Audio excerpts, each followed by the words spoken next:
ఇప్పుడు యుఎస్ఎండి ప్రోగ్రామ్ గురించి చెప్పాలంటే సార్ ఆల్రెడీ ఎమోరీలో అక్కడ కొన్నేళ్ళుగా అక్కడ ఉండడం జరిగింది, ఎమోరీ యూనివర్సిటీలో ప్రొఫెసర్గా. సో సార్ ఎక్స్పీరియన్స్తో ఆల్మోస్ట్ 20 ఏళ్ళు అక్కడ స్టే చేసి అక్కడ నుంచి ఎప్పుడైతే జార్జియా రావడం జరిగిందో అప్పుడు కెన్ వాకర్ ఇంటర్నేషనల్ యూనివర్సిటీని ఎస్టాబ్లిష్ చేయడం జరిగింది.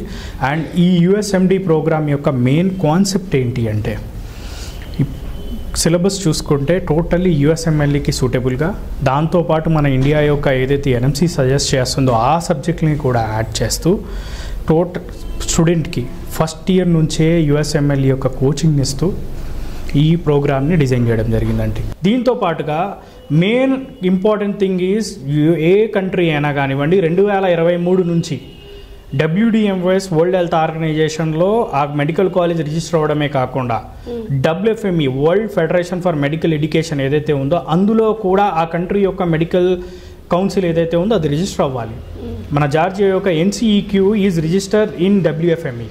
అమెరికా డోర్స్ అనేవి డైరెక్ట్గా Ken Walker international university open చేసిస్తుంది వీళ్ళకి. సో అమెరికాలో పీజీ చేసుకోవాలనుకునే స్టూడెంట్స్కి ఈ యుఎస్ఎండి ప్రోగ్రామ్, ఈ Ken Walker university one of the best platform. వరల్డ్లోనే ఇలాంటి ప్రోగ్రామ్స్ ఉన్న యూనివర్సిటీస్ మనం వేల మీద లెక్క పెట్టవచ్చు. సో అందులో కెన్ వాకర్ ఒకటండి.